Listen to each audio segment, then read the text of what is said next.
오늘의 주요 뉴스입니다. 코로나19 신규 환자는 19만 5천여 명으로 전날보다 1만 5천여 명 감소했고 지난주 수요일보다는 9만여 명 줄었습니다.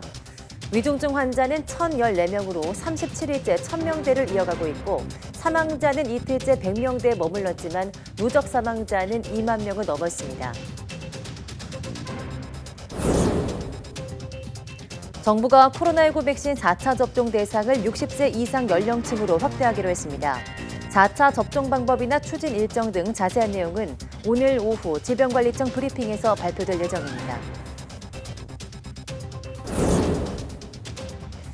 미국의 확진자 가운데 스텔스 오미크론 변이의 비중이 86%까지 늘어났지만 아직 확진자 급증으로 이어지진 않고 있습니다.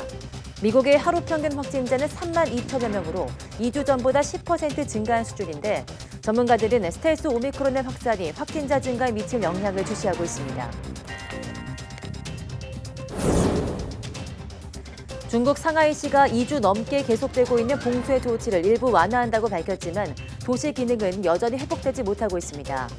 이런 가운데 미국은 상하이 주재 총영사관의 일부 외교관에 대해서 귀국 명령을 내리는 등 외교적 갈등 조짐까지 나타나고 있습니다.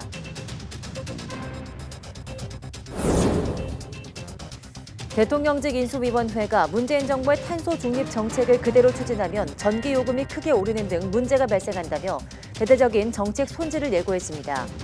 문 대통령이 정책 근간을 유지해야 한다고 강조한 지 하루 만인데 현 정부와 인수위 사이 긴장 수위가 다시 높아질 것으로 보입니다.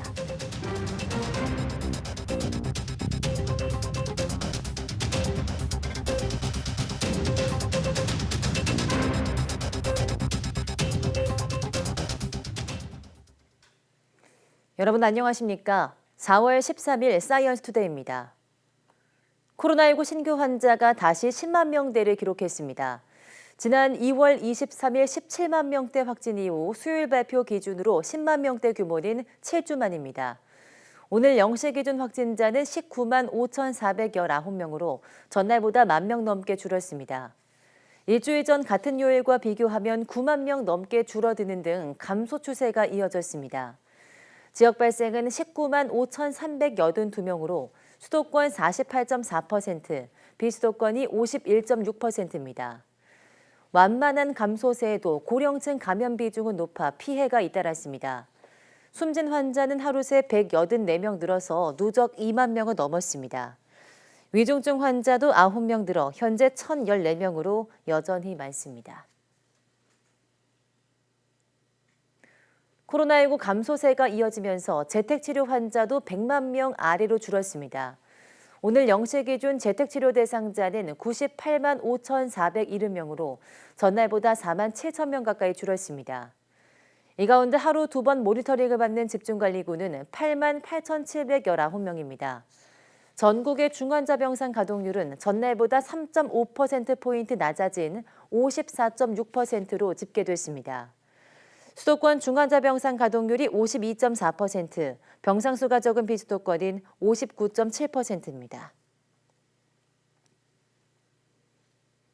정부가 코로나19 백신 4차 접종 대상을 60세 이상 연령층으로 확대하기로 했습니다. 권덕철 중대본 1차장은 오늘 중대본 회의 모두 발언에서 60세 이상 고령층에 대해 4차 접종을 확대 추진한다고 말했습니다. 권덕철 장관은 미국과 영국 등 다른 나라에서의 4차 접종 동향을 분석하고 접종의 효과성과 안전성을 국내 전문가들과 철저히 검증한 끝에 내린 계획이라고 설명했습니다. 또 접종 방법과 추진 일정 등 자세한 내용은 오늘 오후 질병관리청 브리핑에서 안내하겠다고 덧붙였습니다. 권 장관은 또 백신 미접종자는 접종자보다 중증 화율과 사망률이 각각 31배, 17배 높다며 예방접종이 코로나19에 대한 가장 강력한 방어 수단이라고 강조했습니다. 중국이 상하이 봉쇄를 일부 완화한다고 밝혔지만 도시 기능은 여전히 회복되지 못하고 있습니다. 미국은 상하이 주재 자국 총영사관 직원 일부에 출국 명령을 내렸고 중국은 흠집 내기라면서 반발했습니다. 베이징에서 강상훈 특파원이 보도합니다. 도시 봉쇄 장기화로 식료품 부족 사태까지 발생하자 상하이시가 봉쇄 일부 완화 조치를 발표했습니다. 시 전역을 수만 명 단위로 구역을 쪼개 2주 동안 감염자가 없는 곳에 한해서 외출을 허용한 겁니다. 根据检测的结果分析研判，实施分区、分级、差异化的防控。 외출이 허용된다고는 하지만 집 부근까지만 나갈 수 있고 차를 몰고 이동하는 것은 아예 금지되어 있습니다.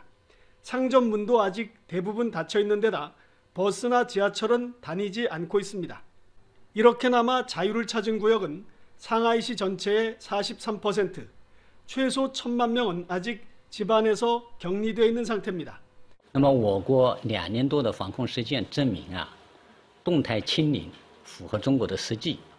중국의 완고한 방역에 미국은 상하이 주재 총영사관에 비필수 외교관과 가족에게 출국 명령을 내렸습니다. 번스 대사까지 나서 과도한 격리에 우려를 제기해도 받아들여지지 않자 자구책에 나선 겁니다. 중국은 이유 없는 방역 정책 흠집내기라며 반발했습니다. 停止借疫情搞政治操弄，停止对中国污蔑抹黑。 앞서 중국 주재 유럽연합 EU 상공회의소는 중국 정부에 공문을 보내 방역 완화를 촉구했습니다. 공문에는 대규모 검사와 격리라는 낡은 수단으로는 오미크론 변이를 막을 수 없다는 비판도 들어 있습니다. 중국이 사상 초유의 도시 봉쇄 정책을 고수하면서 외교적 갈등 조짐까지 나타나고 있습니다. 베이징에서 YTN 강성웅입니다. 네, 미국에서 스텔스 오미크론의 비중이 86%까지 올라갔지만 아직 급격한 확산 양상을 보이지 않고 있습니다. 미국 질병통제예방센터는 지난 3일부터 9일까지 코로나19 확진 환자 가운데 스텔스 오미크론 감염자 비중을 85.9%로 추정했습니다. 지난달 말 우세종 지위를 확보한 뒤 지난달 27일부터 이달 2일 75.4%로 상승한 데 이어서 이번에는 점유율 86%에 근접했습니다. 이런 확산 양상은 뉴욕 등에 있는 북동부에서 90%를 넘어설 정도로 빠른 것으로 나타났습니다. 보건 전문가들은 스텔스 오미크론의 급속한 확산이 확진 환자의 급증으로 이어질 수 있다고 우려하고 있습니다. 나라 안팎에서 코로나19가 여전히 기승을 부리고 있는 가운데 남쪽부터 올라온 벚꽃 소식은 이제 막바지 벚꽃 엔딩을 향하고 있습니다. 하지만 인천 대공원을 비롯해서 온도가 낮은 곳에는 아직 활짝 핀 벚꽃을 감상할 수 있어서 시민들의 발길이 이어지고 있습니다. 이기정 기자입니다. 코로나19로 3년 만에 개방된 인천 대공원의 벚꽃길. 평일인데도 수많은 시민들이 연신 인증샷을 찍으며 자유로이 거닙니다. 숲이 울창한 관모산 일대는 도심보다 기온이 3도 정도 낮아 개화 시기가 늦다 보니 이번 주가 절정입니다. 한 3년 만에 오는데 벚꽃 필 땐 처음 와봤거든요. 벚꽃이 이렇게 예쁘게 필 줄은 몰랐고. 코로나 때문에 좀 약간 격리를 좀 했었거든요. 근데 되게 힘들었었는데 오늘 와서 벚꽃 구경을 해보니까 마음도 뻥 뚫리고 기분도 좋고. 공원 한켠에선 플래시몹처럼 깜짝 버스킹이 열렸습니다.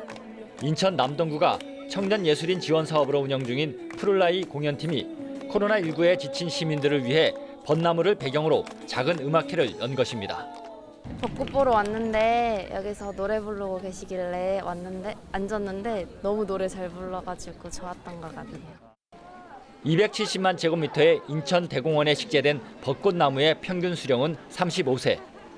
평일인데도 6만여 명이 몰리면서 대공원 사업소 측은 방역과 안전을 위한 비상근무에 돌입했습니다. 시민분들도 마스크 착용 등 개인 방역에 주의하여 주시고 가능하면 대중교통을 이용해 주시기 바랍니다. 인천교통공사도 몰려드는 상충객을 위해 인천 대공원역을 통과하는 열차를 하루 12회에서 18회까지 증편 운행하고 있습니다. 지난 2년 동안 벚꽃 시즌에 통제됐던 공원 문이 활짝 열린 가운데 시민들은 앞으로 마스크를 벗고 자연을 만끽할 수 있기를 기대했습니다. YTN 이기정입니다.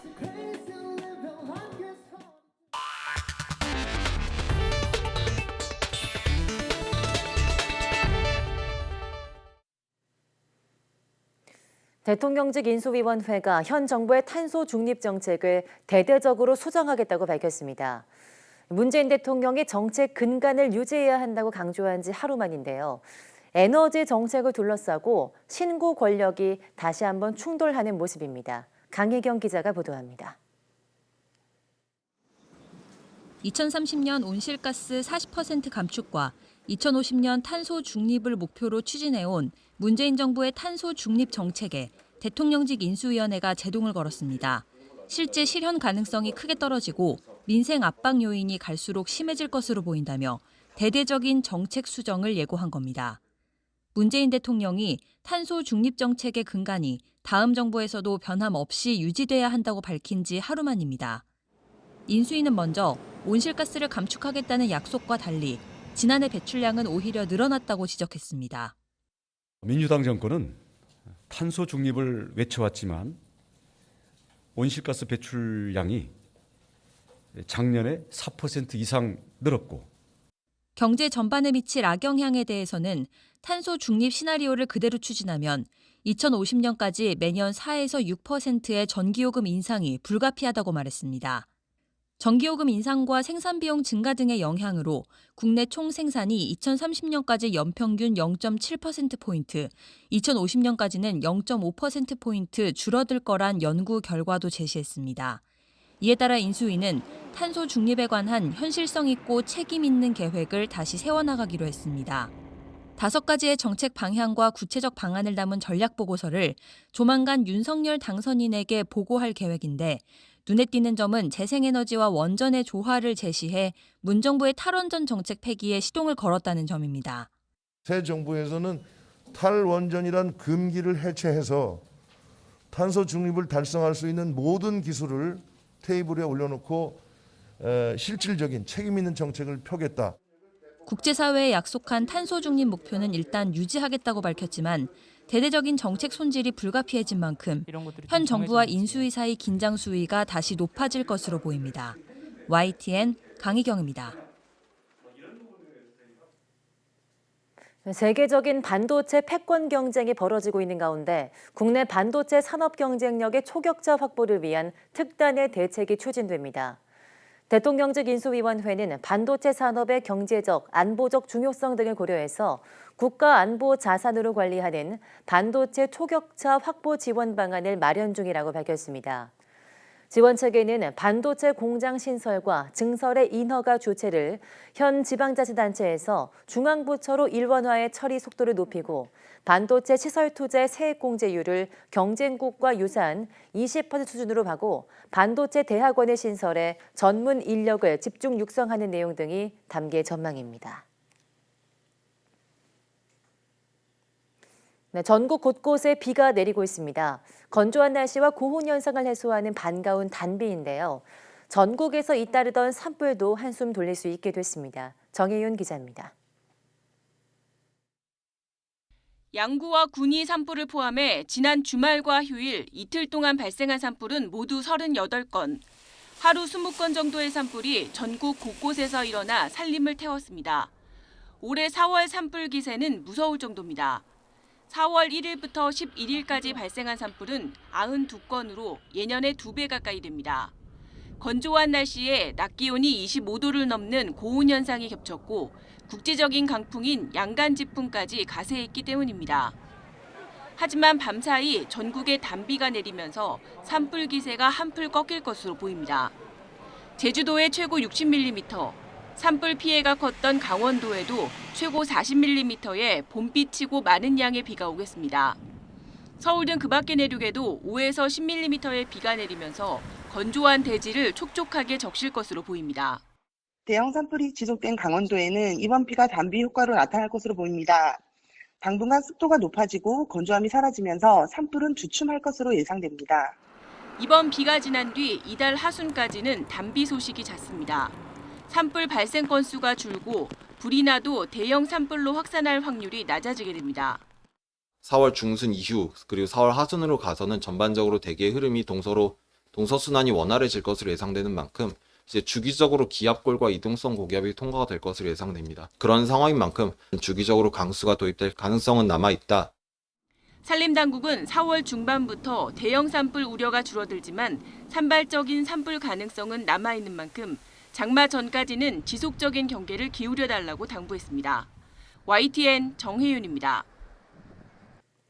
국제유가가 중국 상하이시가 도시 전면 봉쇄를 일부 완화했다는 소식과 석유 수출국 기구가 러시아의 원유 손실분을 대체하는 것이 불가능할 것이란 경고에 다시 $100를 돌파했습니다. 현지 시간 12일 뉴욕 상업거래소에서 5월 인도분 서부 텍사스산 원유는 1배럴에 $6.31, 6.7% 오른 $100 60센트에서 거래를 마쳤습니다. 이는 지난 5일 이후 일주일 만에 또다시 배럴당 $100를 웃도는 수준에서 마감한 겁니다.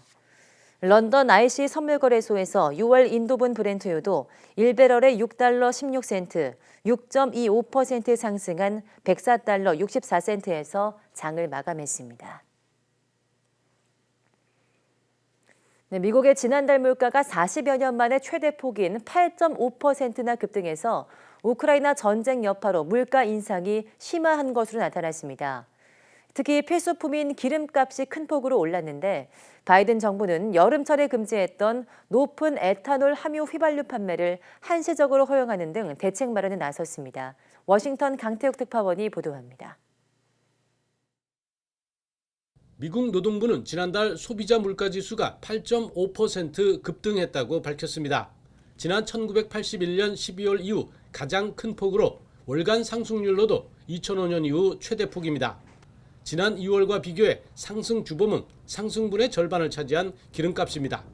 미국의 평균 휘발유 가격은 지난달 11일 갤런당 $4 33센트까지 치솟았습니다. Gas prices are up, obviously everyone knows that. So that's an extra $1 per gallon that I'm paying to get into the city to work. 바이든 정부는 우크라이나 전쟁 이후 천정부지에 이른 유가를 잡기 위해 비축유를 방출한 데 이어 추가 대책을 내놨습니다. 환경 영향 때문에 여름철 판매를 금지한 고에탄올 함유 휘발유 거래까지 한시적으로 허용한 겁니다. 백악관은 이번 조치로 갤런당 10센트가량 억제 효과가 발생할 것으로 예측했습니다. Step in expanding Americans' access to affordable fuel supply and bringing relief to Americans suffering Putin's price hike at the pump. 이렇듯 올해 들어 계속 오르기만 하는 물가 탓에 연준의 긴축 발걸음은 더 빨라질 거란 전망입니다. 다음 달 연방공개시장위원회 회의에서 한꺼번에 두 단계인 0.5%를 올리는 방안에 힘이 실리게 됐습니다. 여기에 연준의 자산을 매각하는 양적 긴축 조치도 본격화할 것이 유력해졌다는 관측입니다. 심지어 0.5% 인상 단행이 다음 달에만 그치지 않을 것이란 예측까지 나오고 있습니다. 바이든 정부로서는 오는 11월 중간선거를 앞두고 높은 물가가 최대 악재로 발등에 불인 셈입니다. 지금 추세대로라면 올 연말까지 연준의 목표치인 2%의 3배인 6%를 넘을 수밖에 없는 상황이기 때문입니다. 워싱턴에서 YTN 강태욱입니다. 블라디미르 푸틴 러시아 대통령이 러시아 군인의 민간인 학살 관련 보도를 가짜 뉴스라고 강변했습니다. 러시아군은 동남부 지역에 집결해서 총공세를 준비하고 있습니다. 송태엽 기자입니다. 푸틴 러시아 대통령이 친분이 두터운 루카셴코 벨라루스 대통령과 함께 러시아 극동 지역의 우주기지를 방문했습니다. 벨라루스의 우주 개발 참여를 늘리는 등 충성스러운 우방에 대해 특혜 조치를 발표했습니다. 우크라이나 부차에서 러시아군이 민간인을 학살했다는 보도는 가짜뉴스라고 강변하며 그 증거를 루카셴코 대통령으로부터 받았다고 주장했습니다. И Александр Григорьевич мне сегодня давал документы даже. Документы, вот он так вскользь упомянул, которые переданы и Федеральной службе безопасности России. 우크라이나 정부는 부차 학살의 책임자를 밝혀 전쟁 범죄로 기소하기 위해 집단 매장지 발굴을 계속하고 있습니다. 러시아군에 살해된 것으로 보이는 시신은 현재까지 403구 발견됐습니다. 조사의 객관성을 보장하기 위해 프랑스 헌병대 법의학 수사관들도 참여하고 있습니다. It's very important to have decisions of International Criminal Court or other international courts. That's why very important that investigators, experts from other jurisdictions can possibilities to come to Ukraine. 이런 가운데 러시아군은 우크라이나 동부와 남부에 대한 총 공세를 준비하고 있는 것으로 알려졌습니다. 벨라루스로 후퇴했던 기계화 부대는 재정비를 마치고 동부 돈바스 지역으로 이동하고 있는 것으로 전해졌습니다. 평화 협상이 교착 상태에 빠진 가운데 러시아군의 조용한 움직임이 오히려 폭풍전의 고요처럼 불안감을 주고 있습니다. YTN 송태엽입니다. 러시아가 우크라이나에서 화학 무기를 사용했을 가능성이 크다는 의혹에 서방 국가들이 심각한 우려를 표했습니다. 사실로 밝혀지면 강력하게 대응하겠다며 상황을 예의주시하고 있습니다. 김선희 기자입니다. 러시아군이 화학무기를 사용할 것이라는 예측은 이미 여러 차례 나왔습니다. 미국의 일부 군사 전문가들은 지난 2월 전쟁 초기부터 러시아가 화학무기를 사용했을 것으로 보고 있습니다. 그동안 화학무기 사용 예측은 무성했지만 이번처럼 증언이 나온 것은 처음입니다. 마리우폴에서 전투에 참여하고 있는 아조우 연대는 무인기가 독극물을 투하해 피해자들이 호흡곤란 등을 겪었다고 주장했습니다. 서방 국가들은 일제히 우려를 나타내고 강경 대응 입장을 보였습니다. 제임스 이피 영국 국방부 정무차관은 러시아의 화학무기 사용이 확인되면 모든 대응을 고려하겠다고 경고했습니다. If they are used at all, then President Putin should know that all possible options are on the table in terms of how the West might respond.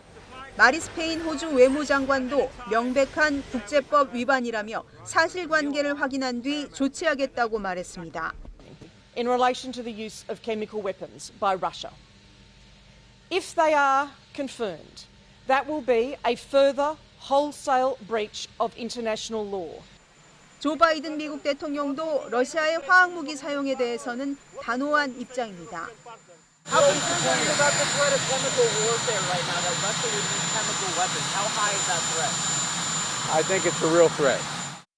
화학무기는 인체에 해를 입히는 독극물이나 화학물질을 이용한 모든 무기를 의미합니다.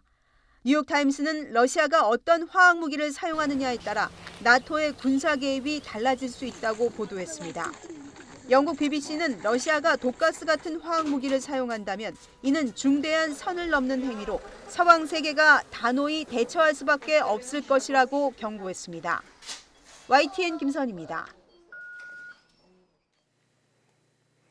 네, 우크라이나 동부 도네츠크주의 친러시아 반군이 화학무기 사용 의혹을 부인했습니다. 인테르팍스 통신에 따르면 칠러 반군이 세운 도네츠크 인민공화국 DPR의 에두아르트 바수린 대변인은 12일 DPR군은 마리우폴에서 화학무기를 사용하지 않았다고 말했습니다. 다만 러시아 국방부는 화학무기 사용 여부에 대해서 입장을 밝히지 않았다고 로이터 통신은 보도했습니다. 한나 말야르 우크라이나 국방부 차관은 화학무기 사용에 대한 최종 결정은 추후 판단할 수밖에 없다면서도 러시아가 화학무기를 사용할 가능성이 매우 높다고 강조했습니다. 네, 우크라이나는 러시아와의 평화 협상이 극도로 어려운 상황이란 입장을 밝혔습니다. AFP 통신에 따르면 미하일로 포돌리아크 우크라이나 대통령실 보좌관은 10일 서면 논평을 통해서 협상이 극도로 어렵다. 러시아 측은 협상 과정에서 전통적인 압박 전술을 고집하고 있다고 밝혔습니다. 우크라이나 협상 단장을 맡았던 포돌리아크 보좌관의 발언은 이날 블라디미르 푸틴 러시아 대통령이 우크라이나 정부가 협상 과정을 교착 상태에 빠뜨렸다고 비판한 후에 나온 겁니다. 푸틴 대통령은 우크라이나 대표단이 요구 사항을 변경해서 협상의 진척을 늦추고 있다고 주장했습니다. 우크라이나와 러시아는 현재까지 5차례 평화 협상을 했지만 구체적인 결과를 끌어내지 못하고 있습니다.